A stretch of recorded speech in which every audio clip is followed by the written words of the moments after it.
Chicanas versus inhabilidad, titulaba yo mi editorial del miércoles de la semana pasada, en el que estaba definiendo las diferencias entre ambos candidatos. Y es más, está el video, pueden recurrir a él. Adelantaba lo que finalmente sucedió en este debate.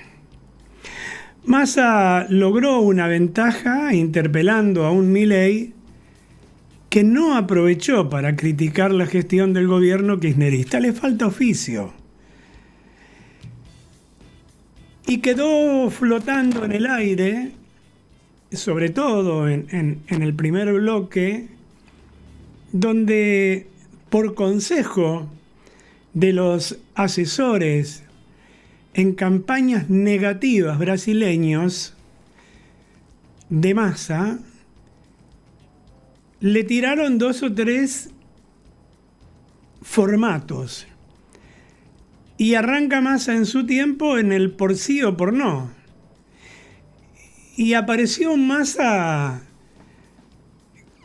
que sus adeptos aplauden, pero que a mí me pareció un periodista y de cuarta haciendo una entrevista a un candidato a presidente, con la fina intención de desprestigiarlo. Y lo otro fue googleen, allí me parece que los jóvenes sub 50, que son casi la mitad del electorado, están cancheros y seguramente googlearon.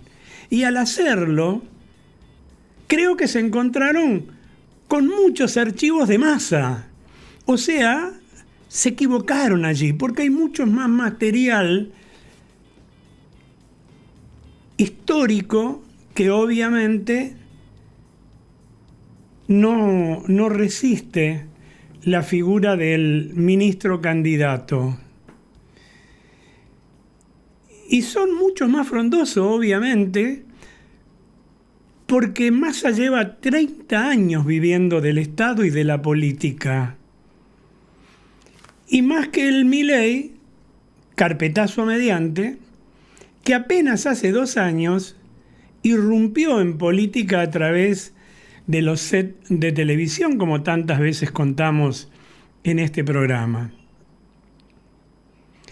Este tercer debate presidencial culminó con cruces muy fuertes y acusaciones personales, pero sin propuestas. En el primer bloque, los candidatos presidenciales hablaron de economía, salud, educación y relaciones exteriores. Y luego se concentraron en trabajo, educación y derechos humanos. Miren, yo creo mucho en la actitud corporal ensayada por asesores de imagen. Dijimos hábil declarante en aquel editorial del miércoles pasado por Sergio Massa, con 30 años de profesión, viviendo obviamente de esto, de la política, nunca en la actividad privada. Frente a un Milei muy técnico, demasiado técnico, y con poca gimnasia para estas lides del juego duro y sucio que propone la política, lamentablemente, a lo largo de más de 30 años en que vivimos en democracia, en estos 40 años que transitamos de democracia.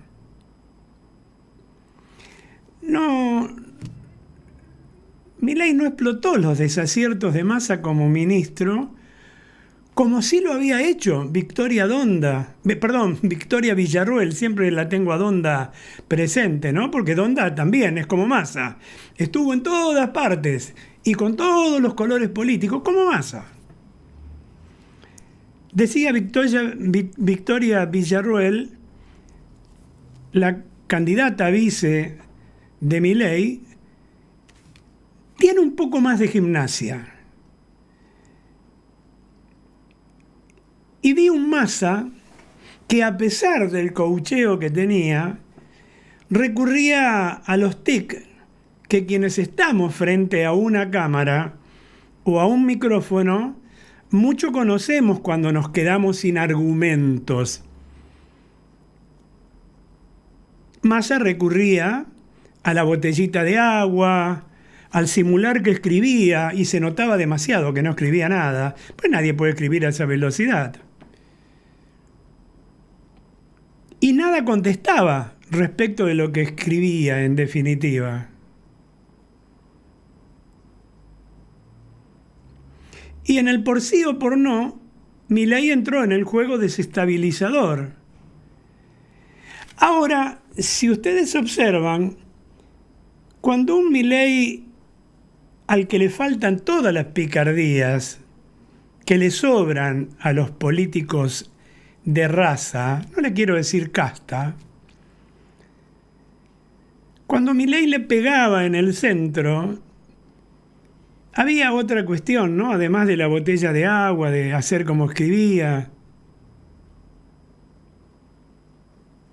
Massa enroquecía, y le pasa siempre, sus cachetes, mueve apretando los dientes, los pómulos muscularmente cuando se siente incómodo. Y casi como su candidato a vice, ¿no? Agustín Rossi, tienen los mismos tics. ¿O será que esta es una cuestión de mentirosos? No lo sé.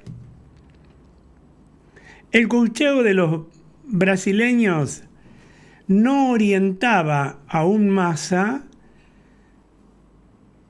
para contar propuestas, porque obviamente no era el fuerte, ese que desaprovechó Milei, porque él hace 14 meses que maneja la economía y yo te diría prácticamente el gobierno frente a la desaparición en vida de Alberto Fernández y de Cristina Fernández de Kirchner. El día después del debate, o sea, hoy, Milei denunció a los tosedores de Massa y explicó por qué Macri y Bullrich no lo acompañaron.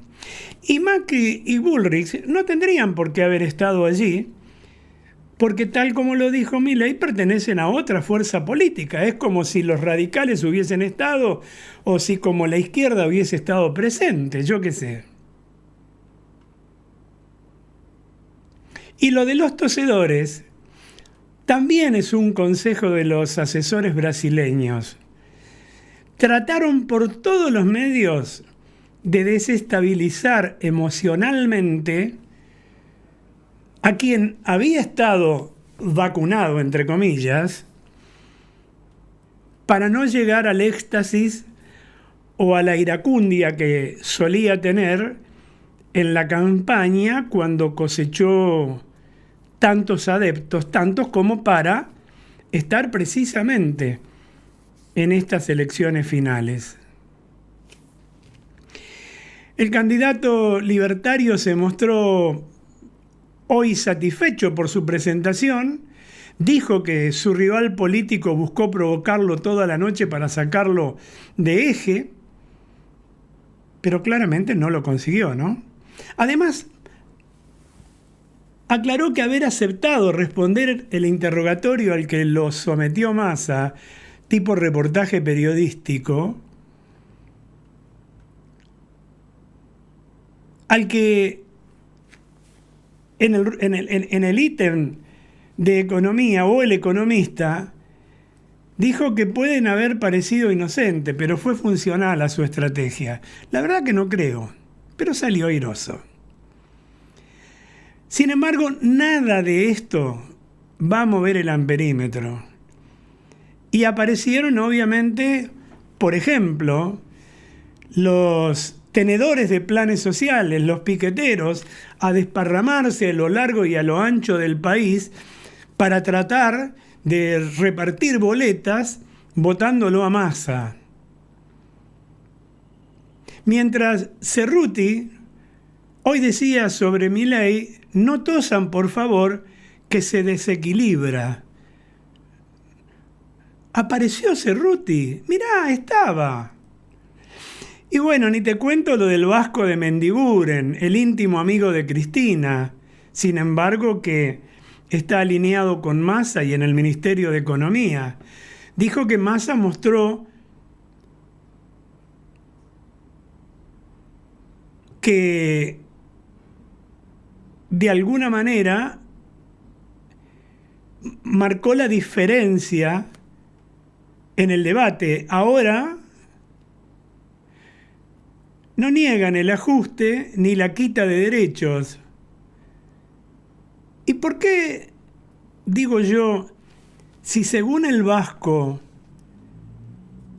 Massa es el más preparado para ser presidente y resolver los problemas de la Argentina, la pregunta que nadie se hace y que cabía hacerse en este debate: lo que no hiciste en 14 meses con todo el poder, con la CGT que no te hizo un solo paro,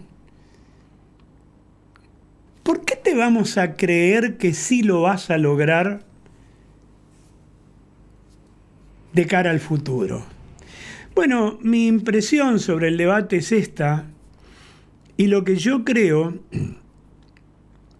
es que en realidad no va a modificar absolutamente nada, porque Massa en todo lo que dijo lo hizo para sus seguidores, y sus seguidores no ven el debate. Entonces me parece que en ese aspecto sí desaprovechó la posibilidad de ir por esa clase media que no es la que lo sigue. Pero voy a ir a mi editorial del día de hoy, que yo he titulado Massa, preso de la historia acá. Y aunque se expresa como si no hubiera, o como si no fuera parte de este gobierno del cual es ministro candidato y socio de Cristina, prometió todo aquello que en estos 4 años de gobierno no pudieron hacer, y menos aún, como dije hace un rato, en los 14 meses desde que asumió el ministro de Economía. Y asumió aumentando la pobreza, emitiendo desenfrenadamente, con una inflación descontrolada, que conoceremos en un rato, la del mes de octubre, y que va a ser de 2 dígitos, aunque pueda estar dibujada por debajo del 12.7% del mes anterior, de septiembre. Y lo demás está fuera de toda perspectiva de recuperación que sea de su propia creación. Solo problemas, repetidas y reparto de dinero de manera también desenfrenada, incluso a quienes no lo necesitan. 169.000 descubrió Marijuán, que usaron esos planes o el dinero de eso, deben ser amigos, para viajar al exterior. El ciclo kirchnerista está entrando, o ya entró en su etapa final, con la economía en crisis y la política en default. ¿Y saben qué es lo segundo más peligroso que lo primero? Porque las deudas se pueden refinanciar. El déficit se puede revertir. Las reservas monetarias se pueden aumentar. Pero ordenar la catastrófica herencia política e institucional que dejan la vicepresidenta y sus seguidores es una tarea que parece haber desbordado a Sergio Massa. Y por eso huye cada vez que alguien quiere ir a ese lado, o se enoja. Y se enoja más que Milei con el periodista cuando le hace esa pregunta. La campaña electoral es la prueba más obvia del peso irrelevante e inlevantable de esta herencia que recibe Massa. El oficialismo ataca a Javier Milei acusándolo de peligro para la democracia. Es lo que hizo además en el debate, pero esos ataques se pierden en una serie incalculable de escándalos protagonizados por dirigentes kirchneristas. Bueno, el último fue el del espionaje clandestino a jueces, a funcionarios, opositores y por parte de personajes del inframundo de los servicios ligados a la cámpora. Fabián Conu Rodríguez, que estaba presente y desaprovechó Milei, el funcionario de la AFIP, implicado en el caso de espionaje ilegal, llegó la semana pasada, en horas del mediodía, a los tribunales de Comodoro Pi, junto a sus abogados. Había sido citado por el juez Marcelo Martínez de Giorgi para que entregue su teléfono celular en el marco de la causa que investiga una red de espionaje ilegal después de 4 días en que pudo, modificar todo su contenido o llevarle el celular de su tía, de su abuela, de su hijo, yo qué sé. Y siendo el segundo de inteligencia, se retiró sin ser detenido. Como para creer, además, en cierta parte de la justicia, ¿no? La respuesta al supuesto lawfare del que se dice víctima Cristina Kirchner han sido los carpetazos. Los peronistas que se indignaron con Pepín Gutiérrez ahora tienen la enorme oportunidad de hacerlo con el Conu Gutiérrez, pero miran para otro lado. Pero lo más llamativo de la campaña no son solo los escándalos, sino la falta de futuro. La tarea de los políticos es vender futuro. Pero Javier Milei vende a veces su ira, que parece ser la de muchos, mientras Sergio Massa ataja penales todos los días y cuando tiene un respiro hace promesas en las que nadie cree porque no hay forma de que se cumplan si las cosas no se arreglaron antes y no las arregló antes. Resultado, el humor social va del pesimismo de la angustia. Al hacerse cargo del gobierno y del peronismo, Massa no midió la herencia que recibiría. Por ejemplo, el fallido intento de amedrentar con un juicio político a la Corte Suprema en el Congreso que ha estallado a escasos días, 10 días de la votación. La semana pasada, el peronismo se fugó de la Comisión de Juicio Político de la Cámara Baja para no responder sobre el escándalo de espionaje ilegal cuyo principal acusado es el diputado Tailade, exfuncionario de los servicios kirchneristas y el más activo promotor del intento de descabezar el alto tribunal. Massa tiene 2 diputados en esa comisión de juicio político y podría haber frenado la grosera vendetta de la vicepresidente contra la Corte. Pero en lugar de hacerlo, ¿saben qué? Pidió una prórroga en el tratamiento. Eso es un grave error electoral. Si ni los kirchneristas quisieron sacar la cara por Tailade, no se entiende por qué Massa no puso fin a la mascarada y demostró que él no es un peligro para la democracia. ¿Saben por qué? Porque es un acto fallido. Porque el subconsciente, cuando se miente tanto, te juega malas pasadas. El tigrense ganó la primera vuelta con el voto de los pobres del conurbano, a los que las disquisiciones institucionales, los escandaletes, no le inquietan. Pero ese electorado Ya lo tiene. Ahora necesita el apoyo de la clase media que amaga pasar de Juntos por el Cambio a Milei. Esto ocurre en distritos como Córdoba, donde el gobernador Juan Schiaretti condenó el juicio a la Corte. En esa provincia, en Mendoza, en esta provincia de Santa Fe, Milei es fuerte. Y Mauricio Macri, quien lo acompaña o lo acompañará precisamente en la fiscalización de las elecciones, también es fuerte en esas provincias. Si quiere remontar ahí el ministro candidato, debe dar claras señales de ruptura con los Kirchner, pero no lo hace y no lo va a hacer. Tanto como no lo hizo en su momento cuando dijo voy a meter preso a todos los ñoquis a echar a los ñoquis y voy a meter preso a todos los corruptos. Cristina es mi límite, ¿recuerdan?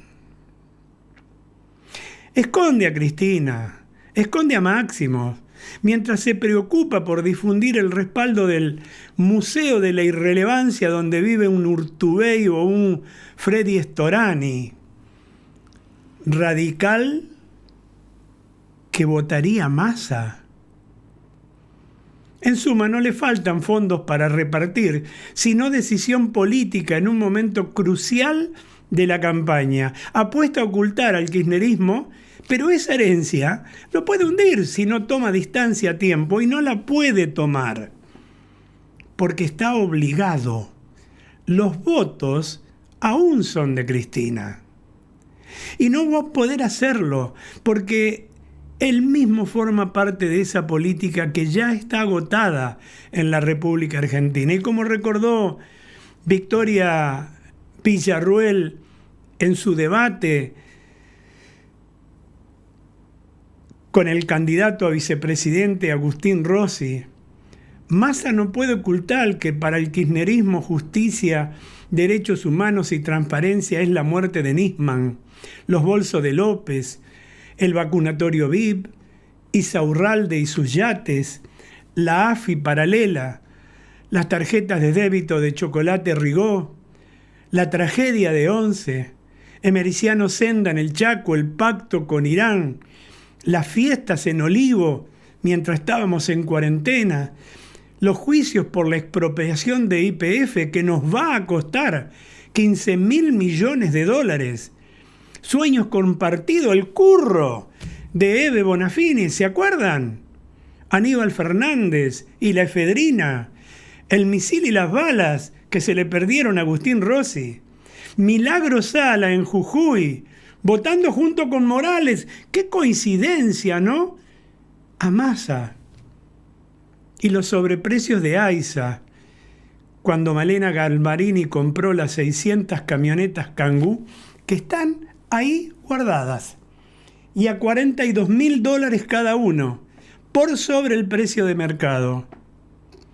Massa no solo echó a los ñoquis de la cámpora, como había prometido, sino que los tiene manejando todas las cajas del Estado, muchas que dependen de su ministerio, y tampoco pudo cumplir con lo que prometió. Nunca más voy a volver con el kirchnerismo. ¿Se acuerdan?